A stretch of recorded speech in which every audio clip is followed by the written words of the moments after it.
Welcome to episode 27 of The Dave Whitty Show. I'm your host, Dave Whitty. Thanks again for tuning in, folks. Big thanks to my pal Nick King for joining me on last episode. Big shout out to him and all the cool things he's doing. Make sure you do check out that episode and follow along on Ollie's Pasta and all the cool things that Nick is up to. Got another great episode coming up for you this week, folks. Had Mr. Colin Hollett just finished up on the Best Kind comedy tour with some previous guests of mine and also good friends. I mean, Mike Lynch, Brian Aylward, and of course Brent Mac. I mean, had all of those three guys on, and they're kind of what make up the Best Kind comedy tour. They just wrapped up 40 shows, right across the country, and they do it well, and they're awesome dudes, and I had a great chat with Colin. We had a laugh, actually. It was a really funny episode because we were just really shooting the shit. It wasn't more about all the little things. We were just kind of shooting the breeze, which is kind of fun, and kind of where this podcast kind of originated from. So, make sure you do stick around for that little chat we had with Colin. So it was because it was a good laugh for sure. Lots going on over here. I mean, obviously nothing too musical. I've been still on hiatus from gigs and stuff. Really decided to take a step back from the kind of George Street scene. It was really weighing on me. I mean, I mentioned this all in the last episode, but just been putting a lot of time and effort into my own stuff, my own music, and my own works, and just feel like it was kind of getting drowned out in George Street. And George Street's a different beast. It kind of sucks you in, and it's kind of an easy way to make some cash, and it's always there. So I kind of just wanted to do something different, and I'm gonna try to still do that. So feeling the burn in the pockets a little bit lately, just because I've been so reliant on those kind of George Street gigs. But I mean, that's it. This is the bet I made, and I'm going to try to stick with it for a little while anyways. With that being said, I have announced a big show Saturday, November 13th at the Ship Inn, the historic Ship Inn. Doing a solo show there. I'm going to be doing 2 sets. Show starts at 9. You can buy tickets now. You can go to my website, www.davewhitty.com, or just shoot me a message and I can send you a direct link on where to get it on the Eventbrite. But I've got it posted all over my social media channels. You should be able to find it pretty easily. Tickets just $10, guys. Just wanted to try something a little different here and try to sell some tickets to a solo show. Kind of see what kind of, what kind of audience I can garner and who I can get to come out and just kind of a little experiment. Also really looking forward to just playing some tunes. Honestly, it's a shame. It's probably the longest I've gone in 12, 13 years where I haven't done any gigs. So it's been a long stretch. Definitely looking forward to hitting the stage again, the Ship. So like I said, hit up my website or shoot me a message and I can send you along a link to pick up some tickets if you're so inclined. Just be a couple sets of me. Going to do a ton of my original stuff from all 3 of my records. I'm going to pick and choose a couple little covers in there, ones I like, and try to make a great night of it. I'll also have a bunch of merch on hand, my shirts, hoodies, hats, all kinds of different stuff, some CDs and stuff like that if you feel so inclined. So, if you want to come check out a night of music, that could be the one for you.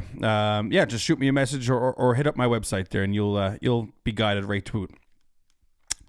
Obviously, in my downtime, been playing a bunch of music myself here at home. Been really playing with this beast back here, this piano, and playing a lot of guitar.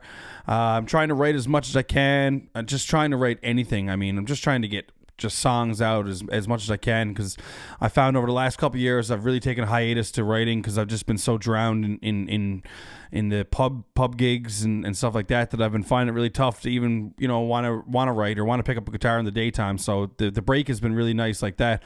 Obviously been watching a ton of sports, guys. Me, watching the Leafs lose and watching the Leafs win. I mean, it's an up and down battle with the Leafs. Always going to be. Not going to dig into it too much right now. I mean, me and Colin actually had a great chat about the Leafs. Shocking, I know, but just want to say that I am really psyched on the Morgan Riley signing. I was happy with that number and happy with that extension. The Raptors are back as well. Really fun to see the Raptors. Didn't really have a whole lot of expectations going into this season, but I got to say, that number 4th overall pick, Scotty Barnes, he's looking tight right now. Looks like he's been in the league for 10 years. Raps managed to beat the Knicks last night without Scotty Barnes, which is funny even saying that because he's a rookie. But I mean, this guy's got a great presence. He seems like he's he's great with the media, but he's also a dominant force out there. So really excited to see what the Raps are going to do this year. It's going to be an interesting year. It'll be really fun to see when Pascal comes back and mix up them 1, 2, and 3 positions there and see how they kind of push around the different numbers. So just looking forward to the Rap season. It's already caught me by surprise, which has been great. Packers are still rolling, guys. Aaron Rodgers, he does Aaron Rodgers things. Last week, without Devontae Adams, without Lazard, we lost Tanyan in the middle of the game, but Rodgers still managed to pull it out. So that was a huge win. That was a huge win for the Packers. Went out a couple weeks ago and went out Thursday. Big shout out to my pal Tino Borges. He took me out and we went out and had a bite to eat at the Adelaide Oyster House. Shout out to Brandon Francis and the Adelaide Oyster House. We had an awesome feed, guys. It was so good. I can't get over how good the food was there. I've eaten there a ton of times, and every time it shocks me just how good it is. But after that, we went to the Bull and Barrel and caught a Mick Davis show. And man, Mick Davis rules, boys. Like, if you don't know Mick Davis in this city, you gotta really check him out. He's playing all over the place. He does a ton of solo stuff. He does a ton of band stuff. He's got a couple bands, and he's just an awesome entertainer, awesome voice, awesome songs. I just wanted to give a shout out to Mick because I got to say, I really, it was one of those nights where I got to sit down and really take in a show, and I haven't done that in a while. So, big shout out to Mick Davis, guys. If you're listening to him, if you want to listen to him, go check him out online, and he rules.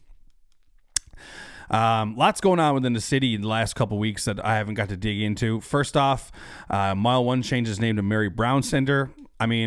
Why not? I love this. I actually love that Mile 1 has changed to Mary Brown Center.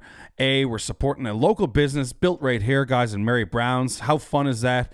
Also, the names that people have been coming up with for the new rink is hilarious. I'm sure you've seen them all over Twitter and all over social media. It's been really funny.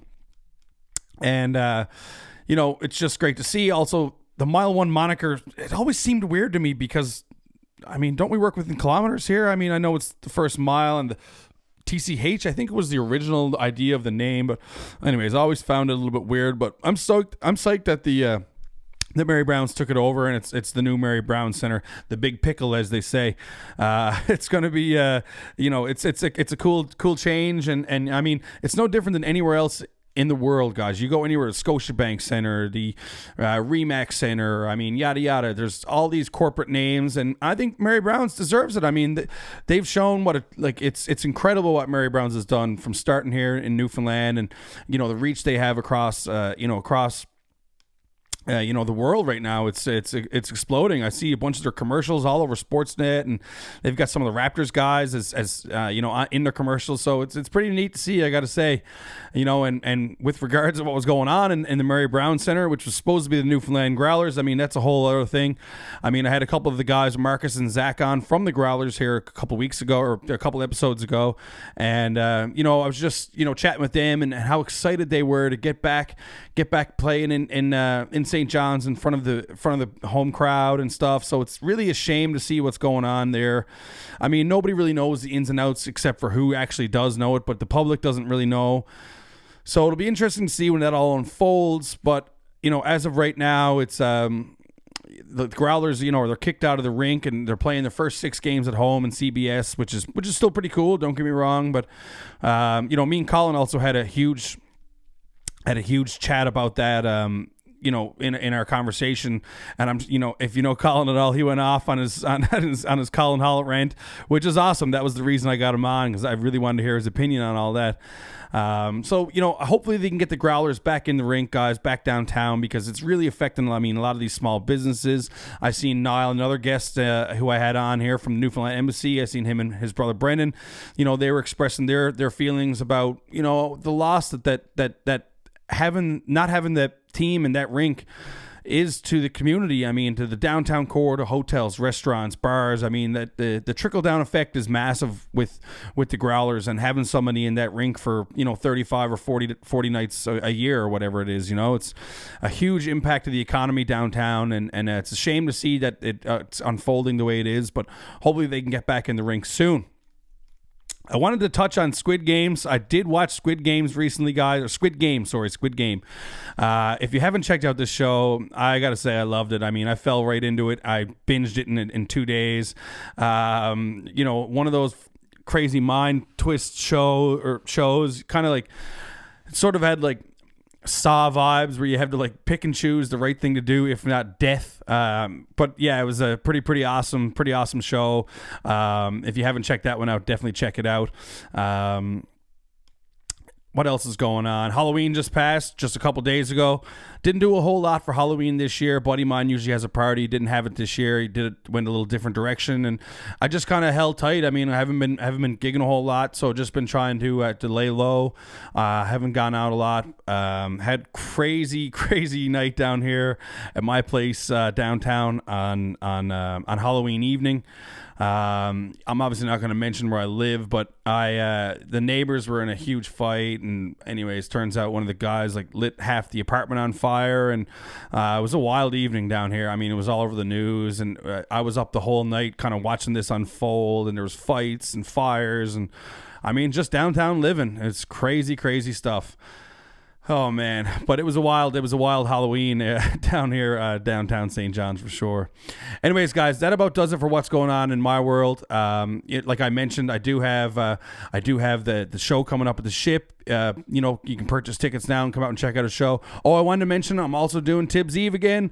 If you know me, guys, I'm always putting off these huge Tibbs Eve parties at the Rock House. So keep the date or save the date, and I'll be putting off a big concert again on Tibbs Eve, December 23rd here in St. John's. That about does it for me, guys. Make sure you get your poppies. I got mine on as we remember those who have who fought for us to be here, and to remember those fallen from years ago, and to really to support the support everything around Remembrance Day. That about does it for me, guys. I'm going to flip it over to Colin Hollett. So make sure you do stick around for that great interview. And I'd like to welcome Mr. Colin Hollett to the podcast. What's going on, Colin? Thanks so much for joining me today. How the hell are you doing, man? Oh, buddy, top shelf. Just had a great sleep. It's the first good sleep I had in about 5 months, I think. Is that because you're not? Is that because you're not sharing a bed with one of the boys, or? That's definitely a part of it. Or is it because you just said your buddy's got a really nice, comfy bed that you're staying in? Bed here, check it out. I'm in my buddy's spare room, Calgary, right now. And this bed. Don't let the looks deceive you, baby. Oh man. Well, like you just mentioned, I know you're in Calgary right now. You just wrapped up the Best Con Comedy Tour, 40 dates. Newfoundland, Nova Scotia, Alberta, BC, tons of great shows in there. I was lucky enough to catch one of them in Corner Brook that we will talk about in a little bit, not right away, but overall, how was the success of the shows? I mean, how was the tour?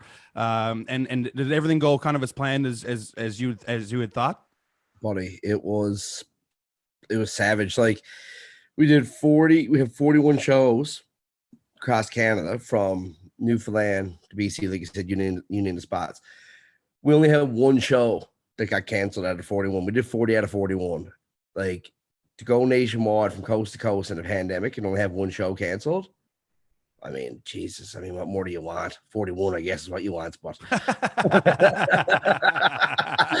but like, in all honesty, man, like, yes, that was pretty incredible. And the crowds, man, like, I mean, I'm sure you've been out performing for a while now, so like, and you'll feel it at your show at the Ship for sure. You're definitely going to feel it there. Like, you lock people up for 18 months, and I know in Newfoundland it wasn't like the rest of the world, because we were one of the best places in the world to be, actually. But dude, there's something to the light at the end of the tunnel for everyone, and that's the shows. There's a different energy in all 40 shows all across, like, everywhere. It's like, this is different than any other year. Like, there's just something in the room, man. You can't explain it. The laughs are bigger. It's bigger smiles on the faces, like when you're looking at the crowds, like when you're out in the lobbies after the show, just the smiles on people's faces, the body language as they're walking out of the theater or the comedy club. It's just like the sense of like relief and happiness and joy, and it's a wicked energy, man. The tour was awesome. Like it was the best. Yeah, no, that's great. And like I mentioned, I obviously caught one of those shows firsthand, and I agree with you. I thought it was, absolutely hilarious. But you're right, Colin. You nailed it there. I mean, it's a little bit different here for Newfoundland. I mean, we were very, very lucky, I think, with the pandemic that, we were kind of in and out of these lockdowns. And when we weren't locked down, it was kind of like we had free reigns of the place, with some type of, obviously we were kind of, stipulations in different places, limited capacities, et cetera, et cetera. But for the most part, we were pretty free, wide open there. But I mean, that must have been why probably those shows, like you had mentioned, especially on the west coast of Canada, made such a impact, because a lot of these places have been locked down. They haven't seen any, entertainment come through and stuff like that. So I would imagine that's probably, why these people were so amped up and ready to check out a show. See, we were so spoiled in Newfoundland, like again, because we had that initial lockdown in March of 2020. What time is all messed up, but like. So it still feels like the same year, man. It's been like 3 years of this COVID now, right? Like I said, it must like one of my genius comedy bits. But I was saying, all across tours, like you ever go to try to tell your friend a story this past summer and say, hey man, remember last year when we did that thing? But it wasn't last year. It wasn't last summer. It was 2 summers ago. Exactly. But you say last summer when it was actually 2 summers ago, right? Because it's like the concept time is all like, because it's like this summer, last summer was all one summer. Anyways, it's fucked up. But I don't know where I was going with that. I just, man, the ADD's got mad. no, more so about just, the folks on the West Coast, feeling pretty psyched to get out. That's what I was going to say. Yeah. Sorry. Right. Thank you. Because we got lucky. We had that lockdown in May to June, and then we were open up until that lockdown we had again. Wide open. Right? Yeah. Well, I mean, as open as you could be for a pandemic. Yeah. Right? I did a Christmas show last year with 125 people in it. I mean, right. I don't know if anybody did it anywhere in the world at that point. Like, no, man. And it was like, you don't, and I kind of had it because we're so spoiled on the island. Like the one time in our life you're spoiled on the island. And been saying that the whole time, man. It's the first time that being on an island has been an advantageous to us. Yes, and then we're there, and then you forget. But that was the thing that I really realized being in Alberta and BC. Is like, man, these people have been locked up, like for the most part. Like they didn't have, life hasn't been the same for them as it has been for us. Like, because we had it pretty good, and they didn't. And buddy, were they ever excited? I mean, sure, the Fort Mac show showed out like a month and a half in advance, like last year. I just did again last year. 2 years ago, we sold it out, but it sold out like the day before the show, right? Which was a massive accomplishment for us to sell that out, right? Like that, like when we did, because it's a big theater, and we've always wanted to sell it for Mac. We've always had like great numbers, but we'd always had like maybe 50 seats left or something, you know what I mean? Or 75 seats or something, like still really good crowds. But we always wanted to say, we sold it out. And then we got to do it and the day before the show. But man, this year we sold it like a month and a half before the show, man. Like full capacity. Yeah, that's incredible. Yeah, like it was because that's how Jones and people were for it, man. Like it was. I'm telling you, man. And especially, I mean, I would imagine, especially in places like Fort Mac. I mean, obviously, it goes without saying there had to be a ton of Newfoundlanders at that show, and East Coast Canadians as well. Not just Newfoundlanders, because I mean, the East Coasters, like, they love this shit too, man. I mean, they love a good laugh from the boys from Newfoundland. So, I mean, for those people, I mean, they must have just been itching to get out and like hear a couple of the boys just getting on with their shit and having a big laugh and get out for a night of it, right? The heights of fucking foolishness. That's what it is. You become the fucking foolish Colin comedy tour. It's just like, but yeah, we're just out foolish, man, and just people come out and love it. It's so funny, like you say, we're in Bonnyville, and I didn't know, but like after the show, it was one of the first shows I found out. Over half the crowd there wasn't from Newfoundland. Blew me right away. But they were just excited. I mean, that's great. That means that there's an impact. There's an impact happening there, right? Because it goes with saying in show business. I mean, it always takes usually 2 or 3 times to kind of gather a base in these different towns. I mean, a lot of times you go into a place the first time you're going to sell 10 tickets, and the next time you're going to go, you might sell 50 tickets, and hopefully by that third time you're going to sell your 200 tickets or whatever. You know what I mean? Like that's kind of how it works. But it's great that it's not only the Newfoundlanders who are just coming out to hear, you know, a few Newfie jokes, et cetera, et cetera. Like it's catching on now. It's right. It's Canadian comedy, which is great. It's amazing. We did a show in Kelowna. So we started in 2018. Our first show was like 45 people or something. And we were even happy with that, to be honest with you. And then we did it in 2019, and we had a sellout crowd because we did a smaller room. It was like 80, 85 people. That's what the room could hold. That's what we got, and we sold it out. But that's we weren't doing much more than that. And then, hold on, buddy.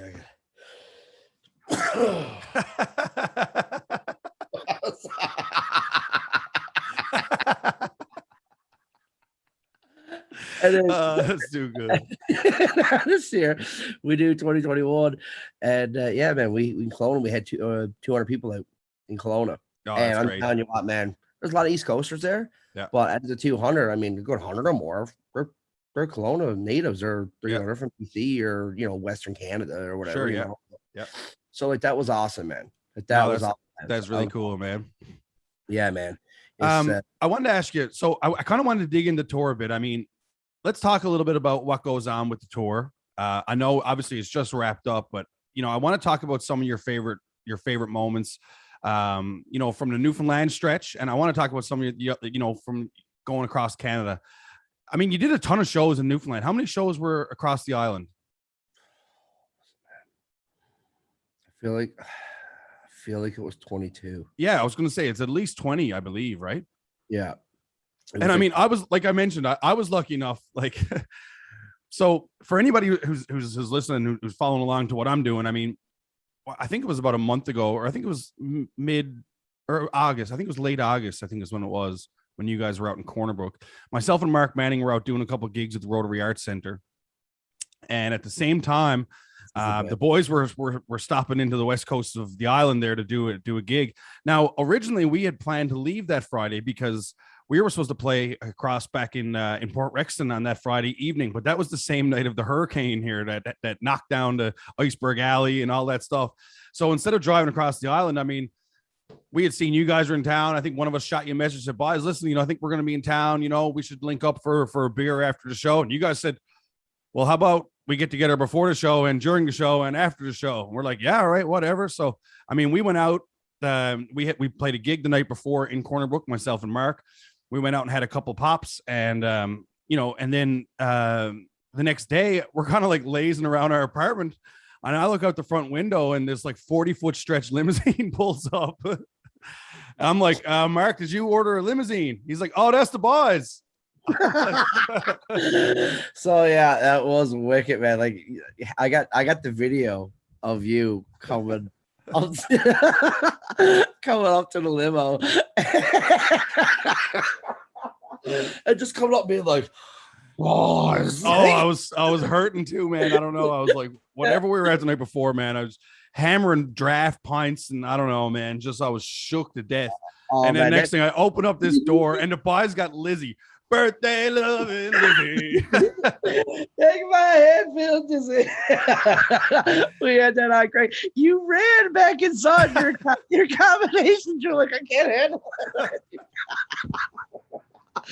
And I got that video, dude. It was so stupid. So yeah, that was luxury limos in Corner Brook.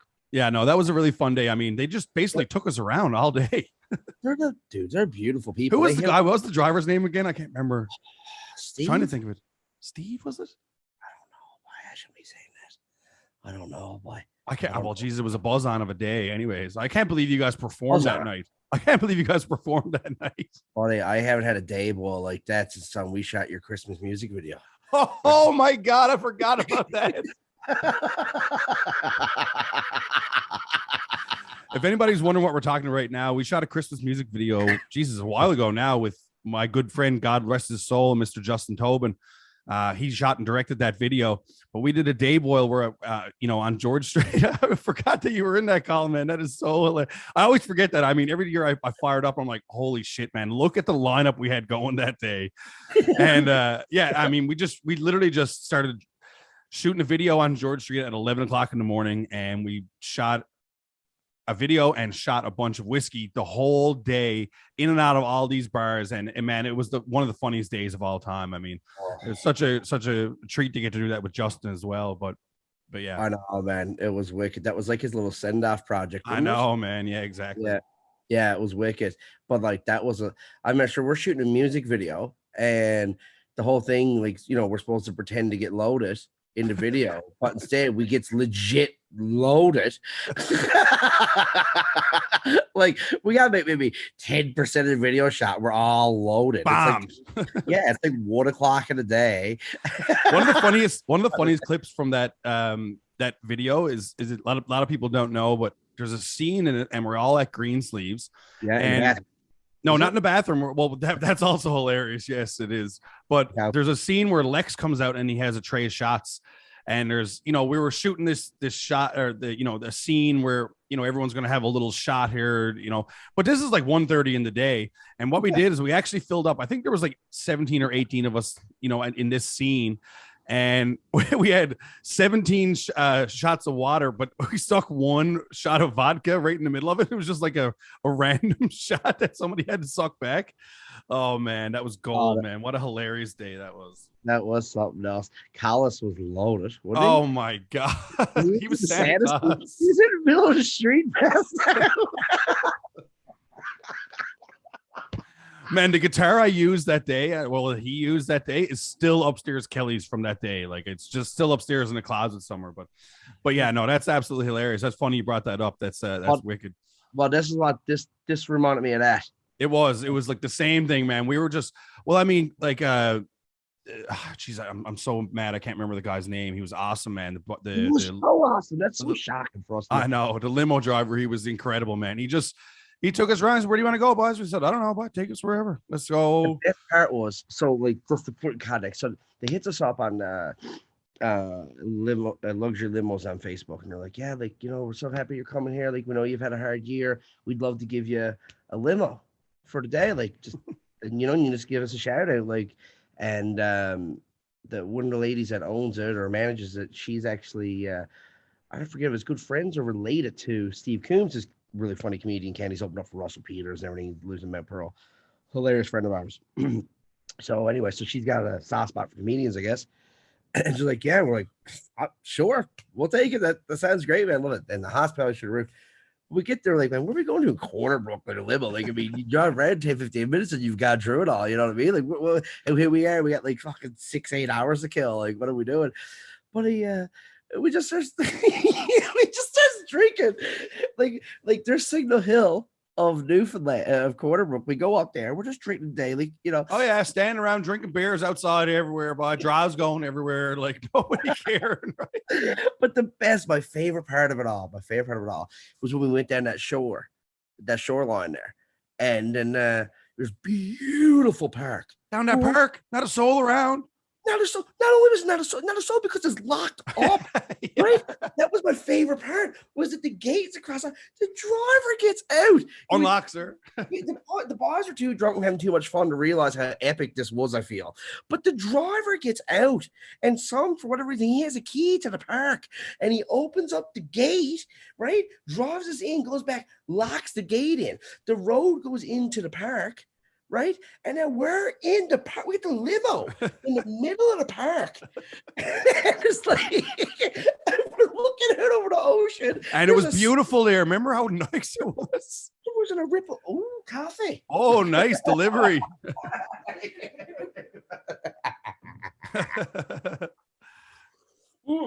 Not a ripple on the water. There was a yacht with its sail up, going through, like is this Corner Brook?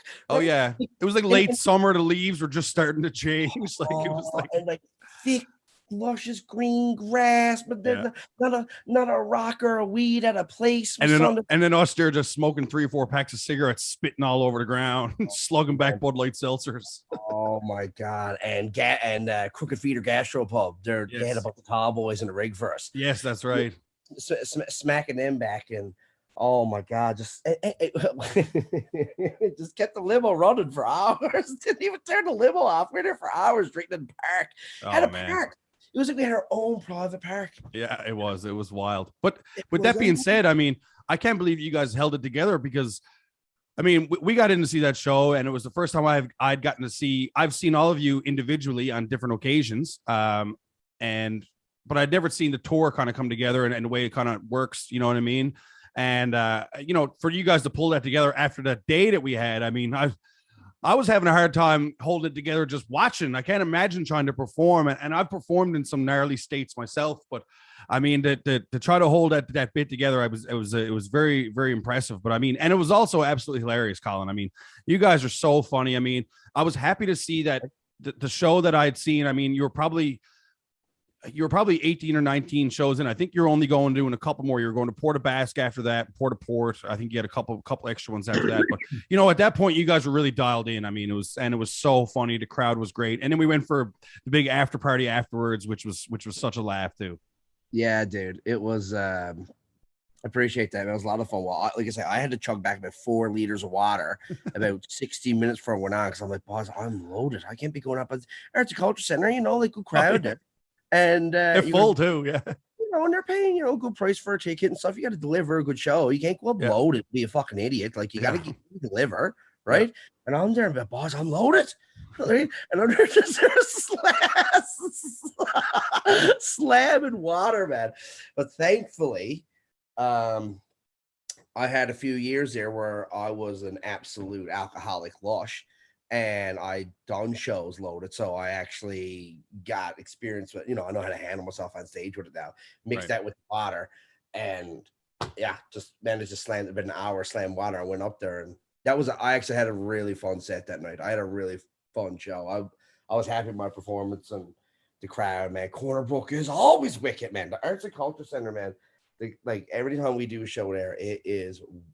Dude, it's wicked. Yeah, no, it is. It's great. I agree with that. Even performing out there playing music. I mean, it's always been great to me and great to us. Every time we go out there, the crowds are always fantastic out there, and the people are just so appreciative. They love some entertainment, right?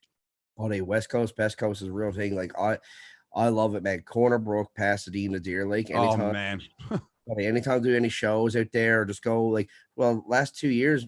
Me and the girlfriend went there for vacation. We did staycation there in 2020, and it was 2021. And we could have went. Atlantic Bubbles up. We could have went to Halifax for vacation. Like would have been nice to get on. We said no, fuck that. We're going back again now.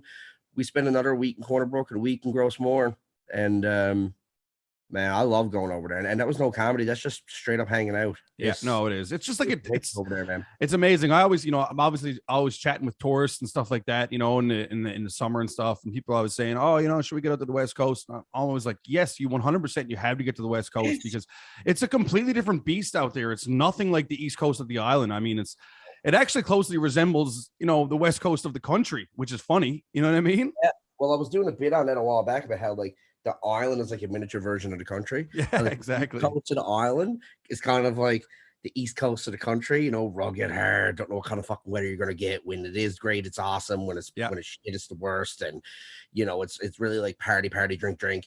And then you got like the center of the island, like Gander. Yeah. And it's like, which is like the center of the country, just flat, and it's all right. And it's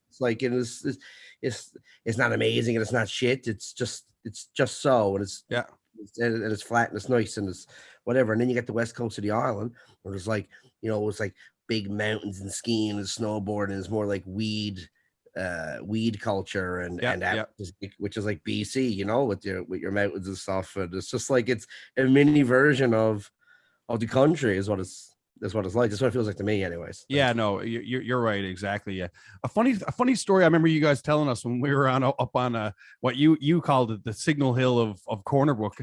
That's what I called it. I can't remember the name of it. I know, me neither. Yeah, I know. That's so funny, but it is that. I mean, you're up on top of the whole thing, looking down over the whole city. It's incredible up there. But I remember you were telling me something about. I think it was a gig or two before that. Was it in Twillingate? You were shark fishing or something like that. Buddy, now that's a fucking story. So we left. So we do the show, right? Buddy says to us, we're there about a Split Rock Brewery there, and it was Twillingate, right? Yeah. I thought that's where it was. And Mike McDonald, his yes, it was Twillingate, yeah, Twillingate, and and Mike McDonald, promoter out there, beauty of a fella, and he was like, "Bud, you want to go shark fishing tomorrow morning?" And like, ha ha ha ha, you know, right?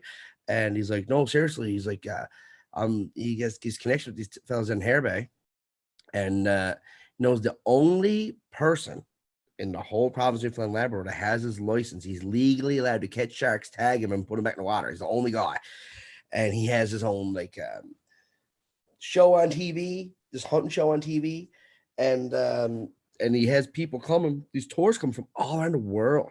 He takes them out to catch sharks, right? And he's like, yeah, just come out, man. They'd love to have you.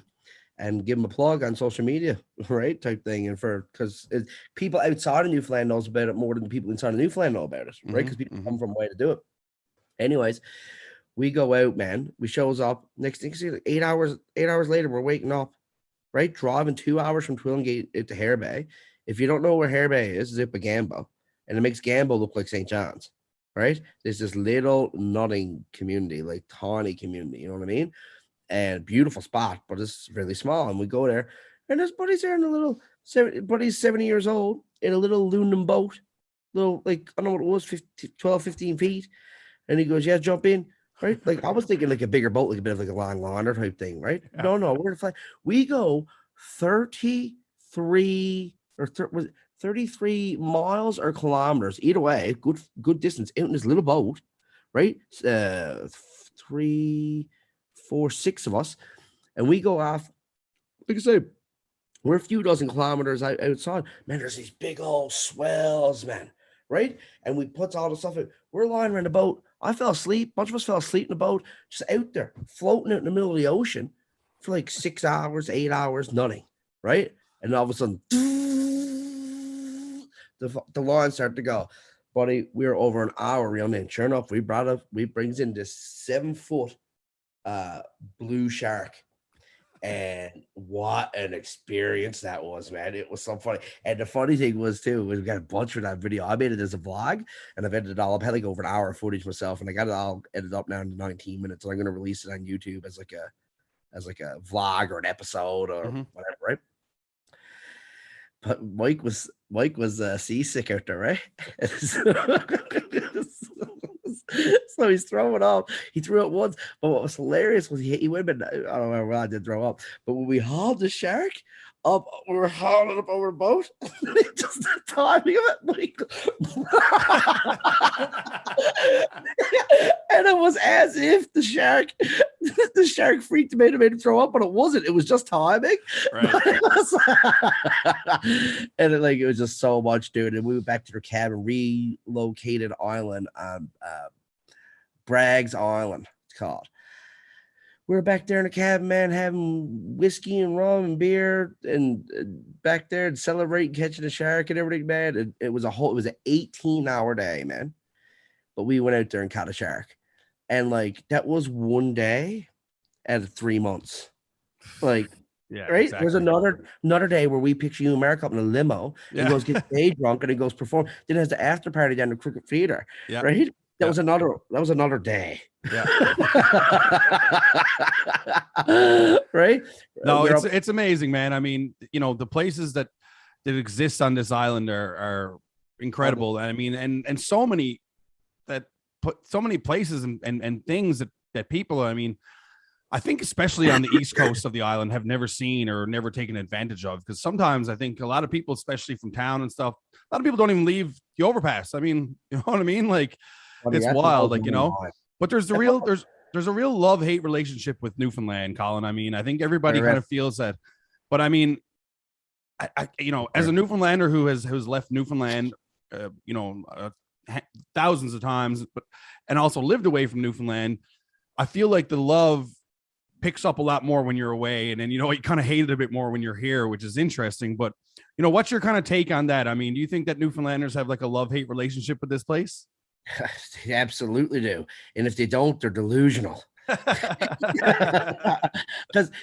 if or something, you know what I mean. If you full on love it, then I don't know. Either you're delusional or you got some sort of height of appreciation, or somebody hurt you in the past really bad, or if you really hate it, then you're just you're a bit. You can't. I feel like you can't love it or hate it. You got to love and hate it. It's definitely love hate, man. Because I mean, I love so much about it, and I hate so much about it. I know I got the biggest love hate relationship. I mean, right now, right? The hospital, right? You seen this with Eastern Health? Oh, Right? man. Oh my God! Right? You're going in, they're filling everything in with paper because the system got hacked, right? And it's and just thousands of cancer patients not getting chemo right now because they never had a secure enough system. And now it's hacked. And now, like, this is what pisses me off. This too is that you got Saskatchewan got hacked, right? And none of it got hacked, right? And what that was that this was cyber attacks, and then they took everything, all the information, all the stuff, and they said if you want it back, none of it. They held the information for a $5 million ransom, right? So none of it had to pay $5 million to get all the stuff back. And they figured that that's what this is, right? And they figured some ransom will come in in the next few days, and then that's that, right? But it might not be that. But here's the thing: it looks like it is that, and it's already happened to 2 provinces before. Like, why didn't Why we not step up the why not game be like, here? oh, you should probably look at our security now. Yeah, yeah. Right? They're like, no one's gonna take little Newfoundland. We'll leave that be, right? But it's just like it's always something, man. Right? Then There's always something. I mean, it's wild here. I mean, I think the biggest thing with Newfoundland is people love the people. I mean, but the people are also poison sometimes too. Don't get me wrong. I mean, nobody hates seeing a Newfoundlander get ahead more than a Newfoundlander sometimes, which is wild. But a lot of people don't feel that same way either. Don't get me wrong. And at the same time, nobody loves seeing a Newfoundlander get ahead like another Newfoundlander at the same time. Yeah, It's exactly. Yeah. It's such a mind fuck because I've been on both ends of that. Yeah. Right. And I'm sure you have too. Like you see with this tour, like let's be honest, like this tour is one like a very successful nationwide tour and whatever. But I mean, let's be honest, 90% of what's coming out, if you put all the numbers together across the country, is Newfoundlanders coming out to support us because they want to see us succeed. It's an amazing beautiful thing. Other provinces don't have that. You know, it's a different grind being, you know, being a comedian somewhere else. They don't have the pride of their province following them wherever they go. You know, we do. It's amazing. But if you also fuck up once or do something they don't like, they'll come with the pitchforks and they'll go. I mean, I seen it last year. I mean, oh, Jesus Christ, I had 2 mobs after me in the same year, right? I did a Sully rant and I had a bunch of them after me after that. And then I made a post and then Mrs. digs up tweets from fucking 8 years ago and all this other stuff. And he's like, fuck him, man. Fuck him. Just absolutely trying to ruin me. Putting out tweets, no context, don't know what fucking headspace I was in, what shit I was going through when I said it. I never really asked you about that, but how did you deal with that, man? That must have been challenging. I mean, mentally, that must have been just. Buddy, you have no idea. I packed on some weight. I'll tell you what, I know 175-hour challenge because I had no clothes to fit me. Right? I went to my closet one day, couldn't find anything to fit me because I just locked myself in my room. I'll tell you how I did it to get away from reality. I put myself into a virtual reality. I played 14 hours of Warzone every day and 8 wedge fries.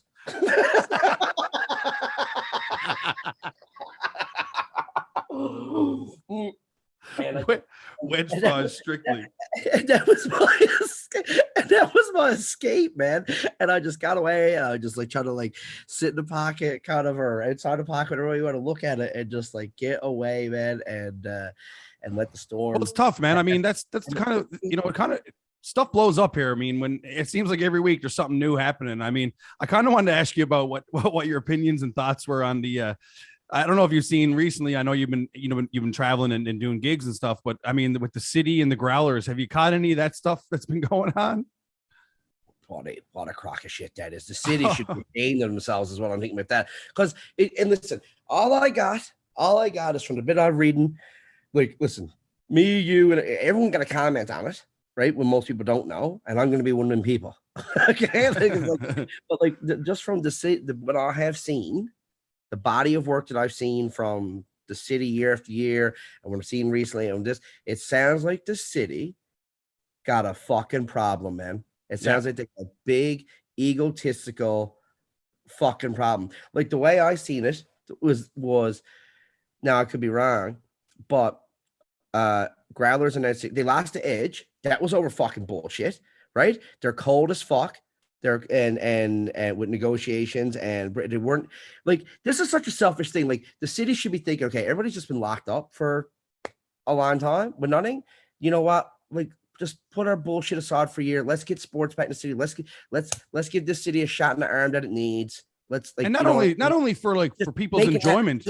I mean, there's so much trickle down from all this. I mean, all the businesses and all the hotels and restaurants and everything loses here, right? Nobody wins. I mean, nobody fucking wins, including the city.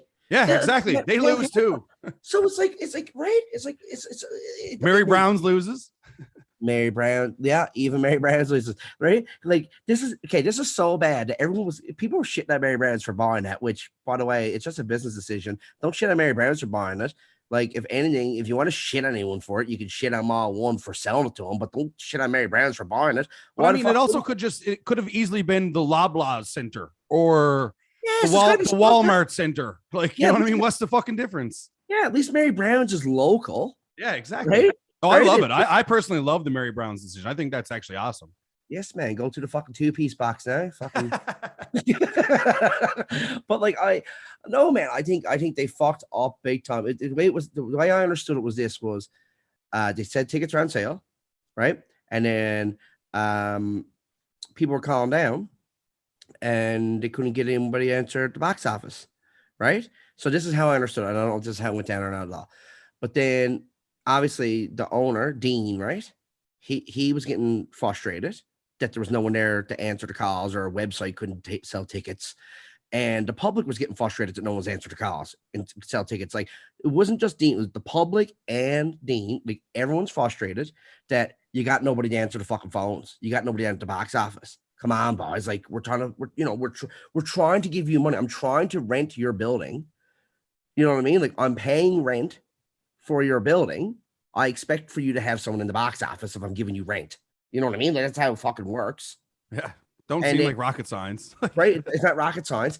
And then because he shows some frustration, the public shows some frustration. They said they instead of them being like, you know what, you're right, man, we totally deserve this, this frustration coming at us. We deserve this frustration. We're sorry. We'll get it. We'll make it up to you. Yada yada yada. Instead of that, they're like, how fucking dare you talk to us like that? That's it. Do you know the stress that you're putting on our box office workers? Do you know the stress you're by at that? That's it. No hockey for anyone. you no hockey for you. No hockey for the public, because you're like, what? And they made it sound like he's down there at the fucking porch, bawling off some person making minimum wage, stressing him out. You know, as goddamn well he wasn't. He was whoever he's talking to. He's in emails, and he's talking to management people. He's not down there talking to some missus or fellow making minimum wage, stressing them out. So what do you mean you're stressing them out? And I mean, there was so much bullshit to that. Fuck the city for that, and they fucked over the edge. Yeah, I know. And then they got this rogue thing coming in, and fuck them too. Because I'm not going. Because listen. Obviously, you wish no harm on anyone. You want the people to go down there and play basketball and fucking whatever. But I'm not. I refuse to buy a ticket, and I love sports, but buying a ticket to support the city after all the bullshit they're doing. Because here's what else is gonna happen. I'm sorry I'm going off, but it fucking fires me up. Because now they're gonna go to court. Dean's gonna sue him. He's gonna win, right? He's gonna get millions of dollars. So now the city is going to pay out millions between the payout to Dean and the lawyers to fight it, millions of dollars. And guess where that money's coming from? It don't come from the fucking sky, I can tell you that. It comes from my pocket. It comes from your pocket. It comes from everybody watching this and everyone in the city. It comes from ours. So they literally said, oh, you're upset there's no one at the box office, are you? Well, here, let us put there. Fuck you. And puts the hands in our pockets and flips us the birds. That's what it's like. Yep. Like, what kind of city is that, man? The really interesting thing I find with the couple of interesting things I find with all that is if there was an issue with somebody, if they were verbally harassing somebody at the box office, or, none of us know the details. So it's tough to kind of comment on that, on what the issue was. But it seems like such an abrupt thing to kind of shut down the whole team for that reason. I mean, I seen a great tweet. It was like someone tweeted, said, I've seen city metro bus workers get harassed daily. They don't shut down the bus because of that. It's they right. They can find those issues with those people, and they deal with those accordingly. I mean, but it's not like you just don't shut down the whole operation because of that. I mean, there's just so much like trickle down, and the edge is another thing. I mean, listen, I'll be the first to say, the league that the Edge are in, it's not a crazy great league. Okay, it's not like the AHL of basketball. It's a league. I mean, it's great basketball. It was great that we had Carlin English here. But listen, what the Edge did, the Edge made that team as great as possible for that league. And they sold tickets. I can't imagine any of these other places across Canada selling the same amount of tickets that the Edge brought in. They brought a real community, and they brought basketball back to St. John's, which is incredible, right? And now they went and lost them, and now they brought in this Newfoundland Rogues team, which is an even worse division. I read something today. Apparently, there's 4 and 5 pointers in this league. Yes. And do you know, I want to do a video rant on this, but do you know, apparently, and I don't know if this is true or not, but I heard from a decent enough source that you know what the franchise fee is to get a team in that league? You're going to love this. $5,000. Buddy, you know what you get for $5,000? A 2009 fucking Cobalt.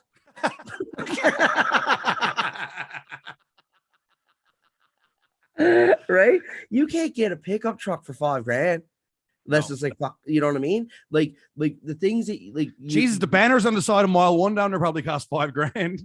Yeah, right. Like it's fuck all money. It's $5,000. Like, think about it. Me, you, Manning, Brian, Mike, Brent, a few other hands.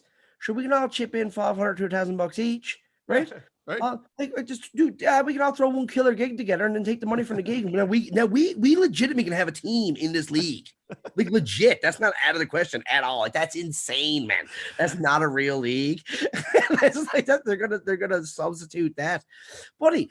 There was a soccer league out in Mount Pearl, and I donated $3,500 of that for their jerseys when I was in real estate. Right? I pretty much had my own soccer team in Mount Pearl for a year. Right? And that was $3,500. Like that's what I'm saying. Like that's a sponsorship, not a fucking franchise. Like, yeah. That's crazy. But I mean, you said it earlier. I mean, neither of us, I mean, you don't wish any harm. I mean, harm is not the right word, but you don't wish any misfortunes, ill will or misfortunes to anybody trying to put something together. But it just leaves a bad taste, I think, with the people in the city. I mean, after kicking out the team that people had come attached to. I mean, they brought basketball here. Everybody thought it was going to flop. It didn't flop. They had a good team. They put a good team together. They had a good marketing plan. They sold a lot of tickets. They got people attached to this team. What happens? City kicks them out. Boom. Bring in the And the same thing with the Growlers, man. It's the same thing with the Growlers. They bring in the Growlers. Everyone says, East Coast League, it's not the AHL. It's not what the Ice Caps are going to be. They bring in this real competitive team, great marketing, great jerseys, great everything. They nail the team. They're not the St. John so-and-so. They're the Newfoundland Growlers. I mean, they represents our province, not just the city, not just the town. And they come in. What do they do in the first year? They win. They win the cup? They win. They actually win the cup. Like, they win the cup in their inaugural season. Then fucking COVID happens. Then the city kicks them out because somebody got told off down the box office. I'll tell you what, it's a horrible look. So Leafs Nation, which I'm sure you're familiar with. I know you're a Leafs fan like myself. Like in general, or are you talking about like the Facebook group? Yeah, like the Facebook group, the website. Yeah. There's millions of followers on it, millions of subscribers. So the website, leafsnations.ca or whatever it is, .com, they wrote an article on us. And buddy, it's not good PR for St. John's or for Newfoundland. No, it's really bad. And like, so because Growlers are on the road for 4-0 on the road. 4-0, right? Yeah, 4-0. Yeah, it's no big deal. And then they're supposed to come back and have have their home opener here and they're on a fucking just undefeated. And then they get hauled out and Leafs and now they're up playing across from Air Canada Center where the Marlies play. No. Dude, have you heard the latest?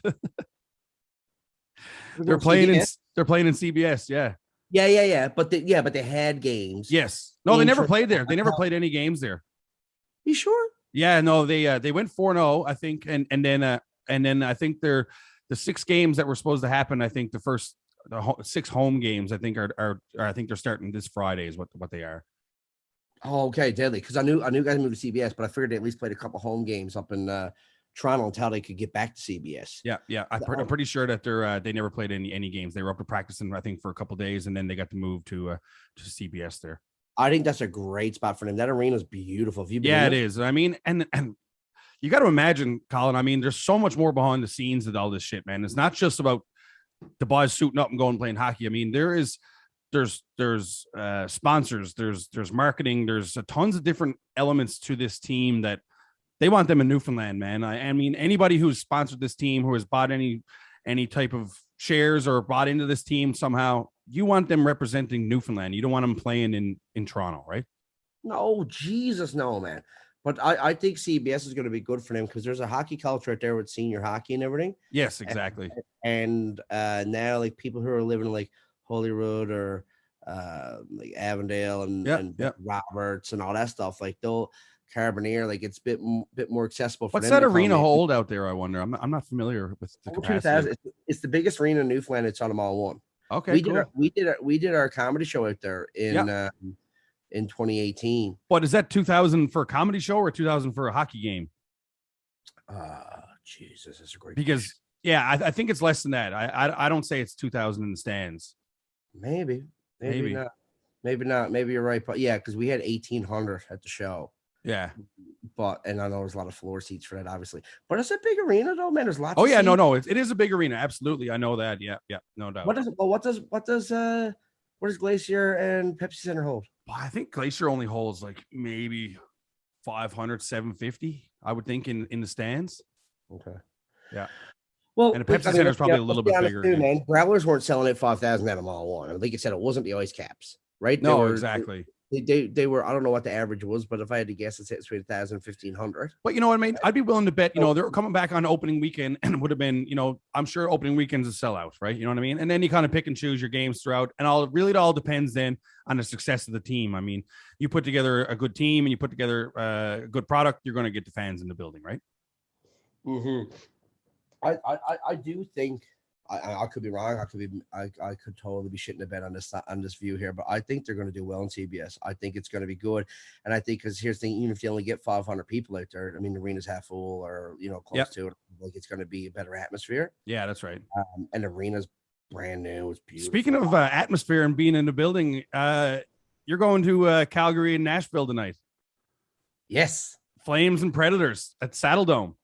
Yeah, I can't wait. That's going to be a blast, man. Flames are rolling right now. They are on fire. Man. Yeah, man. Markstrom, 3 shutouts in 4 games or something. Yeah, he's been incredible, man. And they're just rolling. And that was a huge road trip for them. I think they went 6-0 on the road trip or 5-1. I mean, really, really good turnout. I mean, that's great to see for Calgary. Have you been watching any of the Leafs? The boys are like getting very excited when they're beating Chicago and Detroit. I mean, that's bad. That's bad. Oh, that's Leafs Nation for you, baby. Oh, buddy. So I'm a diehard Leafs fan like yourself, and some people say this is sacrilegious and I'm playing with blood money and all this other stuff. But I did something I've never haven't done. I created an account on Bodog before the season started. You bet against the Leafs, and I put $100 down that they missed the playoffs, and they're my team. That's how, because buddy, listen, I'll tell you one thing about betting. One thing about betting there is that you're going to win either way. That's the way I looked at it. That yeah, you win either way. They either make the playoffs and you're happy, or they lose and you win something. So yeah, it softens the blow. I guess $700 because that was 7-1 odds. Yeah, it's $700 right there. Yeah, so I was like, all right, man, I'll take that. But dude, let me tell you, man, it's trouble in Leafland, man. There's always trouble in Leafland. I mean, the contracts got us fucked. I mean, we're tapped out on money. They just re-signed Morgan Riley, which is great. I mean, that re-signing I think really worked in our favor because I think if he walks, he gets a bigger contract summer, but for a shorter term. But if he walks at the end of the year, you really don't get anything in return for him, and you probably don't lock up another defenseman the same caliber as him for 7.5. You know what I mean? Buddy, I thought that was a great signing. Man. If he went to market, he was getting more than that for sure. He got down there for the Norse 2 years ago. Dougie Hamilton just got $9.5 million, right? Yep. I think Riley's better than Dougie Hamilton personally. Yeah, that's just me. He's 27. Yeah. He's a defenseman at 27 years old. They just got nominated for Norse at 25. And some people are upset at 7.5. I was like, well, you don't know what the fuck you're talking about. Yeah. Right? And it's a contract that you'll be able to move. You'll be able to move if you need to move it down the road. There's a rebuild happening in a few years or blah, blah, blah. Yep. That's a contract you can move. Exactly. And the other side of it too is by re-signing, the Leafs were allowed to sign him to an extra year. So it basically got him what he would have probably got at 8.5 or 9 in another market for a shorter term. So it works out in the Leafs' favor, I think. I mean, plus the Leafs finally next year get rid of Phil Kessel's contract. It's nice, right? Isn't that nice? He's only gone on to win 2 Stanley Cups and hasn't played with the Leafs in 6 years, but whatever. Yeah. Meanwhile, they always said, you never win a cup with Kessel. You never win a cup with Kessel, right? What did they do? 2 teams found a way to win a cup with Kessel, or well, same team, but like, you know what I mean? Yeah. Found a way to win a cup with Kessel. I was like, yes, you can. It's the players around him. But he's putting up 80 points a year, like clockwork. He's the problem. He's not the fucking problem. Put some fucking players around him. Get a GM knows what he's at by. Jesus. Yeah, you know? No, absolutely. Absolutely. I thought it was time to let Hyman go, man. Oh man, Hyman was a tough one there, man. The money wasn't there. He deserved to get paid. There's no room for him because the big dogs took the money, man. I mean, that's it.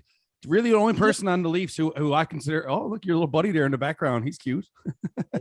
That, eh?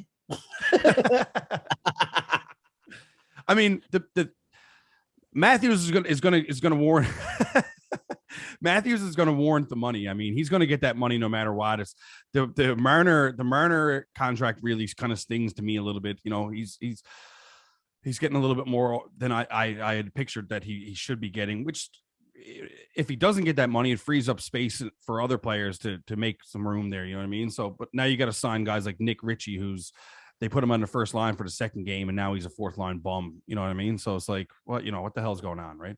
What is going on? Like, to me, this is just see, the only thing I like about not signing Hyman was that did he sign 7 years? He did, didn't he? He signed like a 7-year cut. So 5.5, yeah.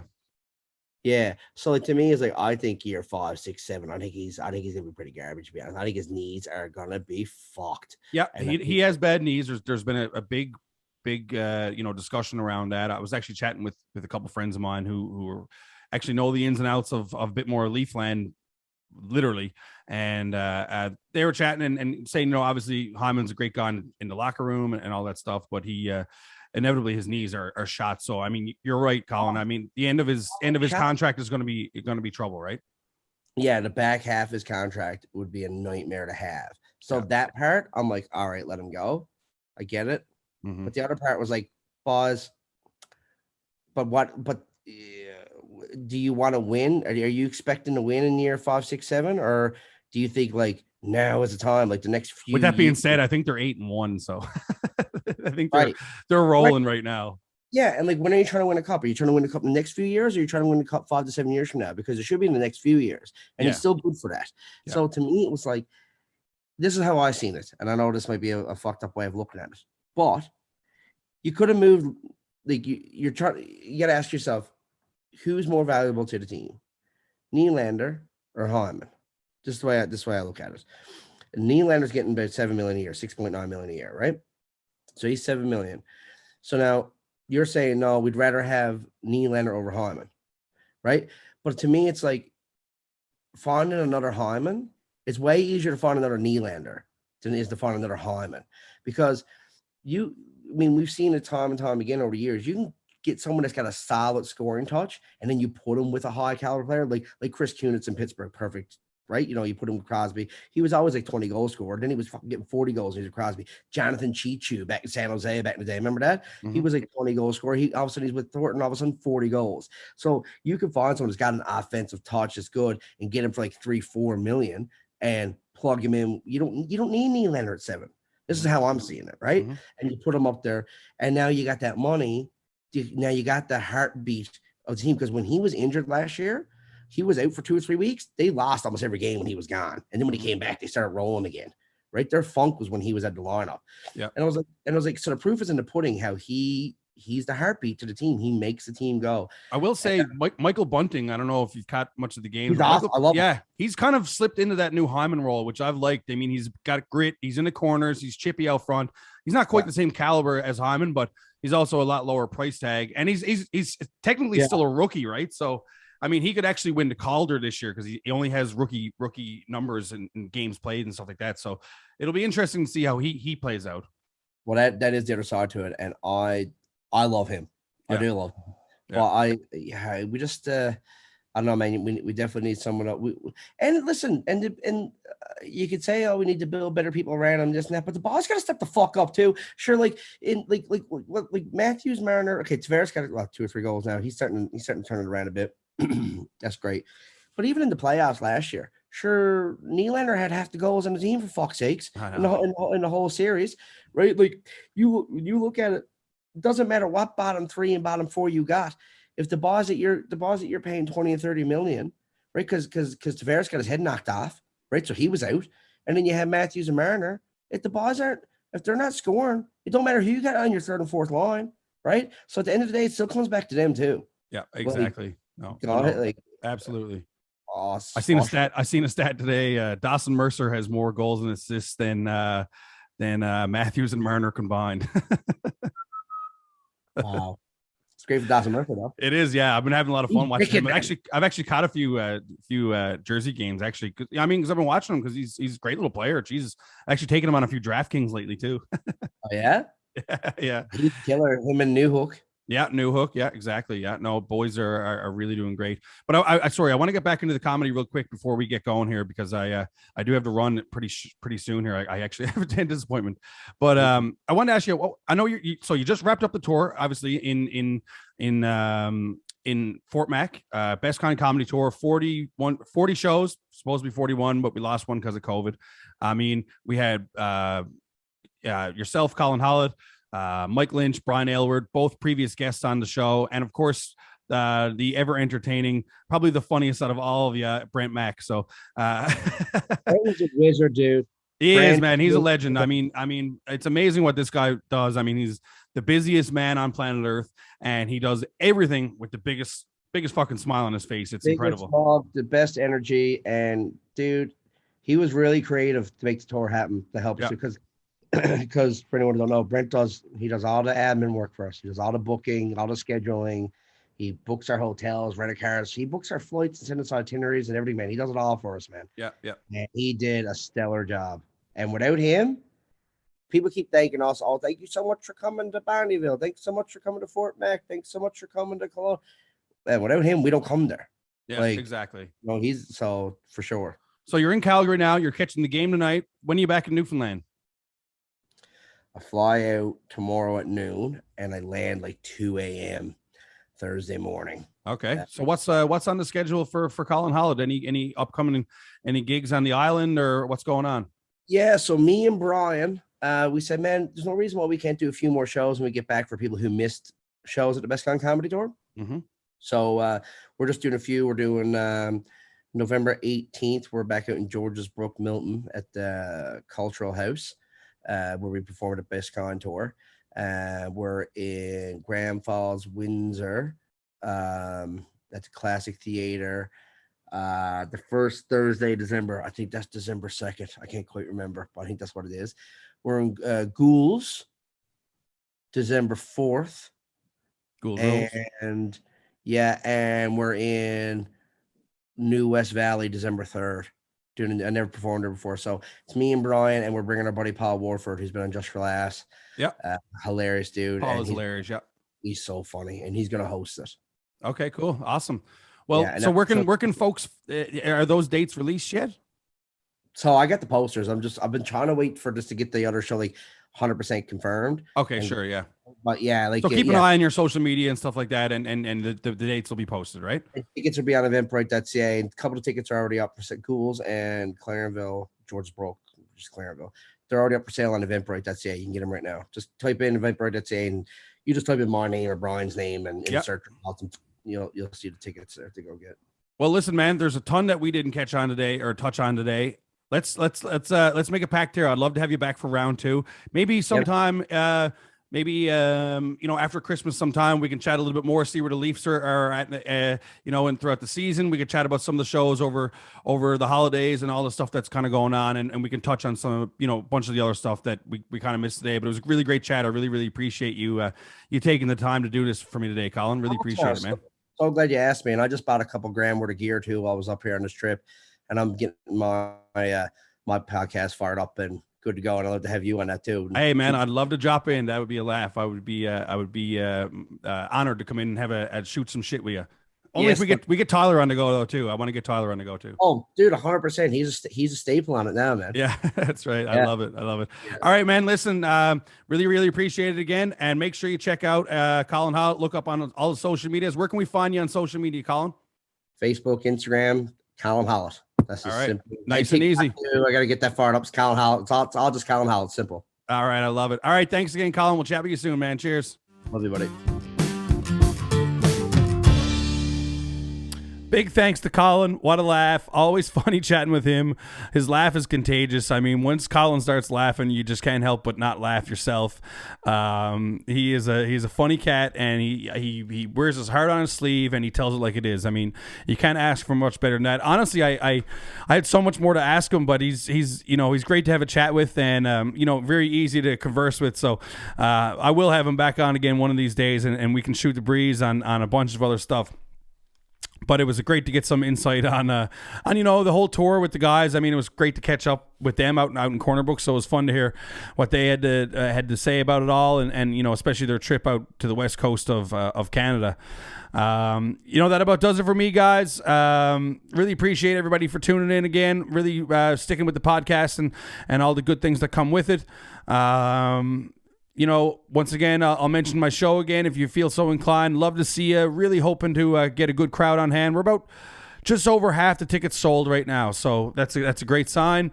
It's coming up next weekend, Saturday, November 13th, at the legendary Ship Inn pub here at in beautiful downtown St. John's, and I'll just be doing a couple sets solo, playing a bunch of my original stuff and a few covers, obviously. But that about does it for me, guys. From downtown St. John's, Newfoundland, I'm Dave Whitty.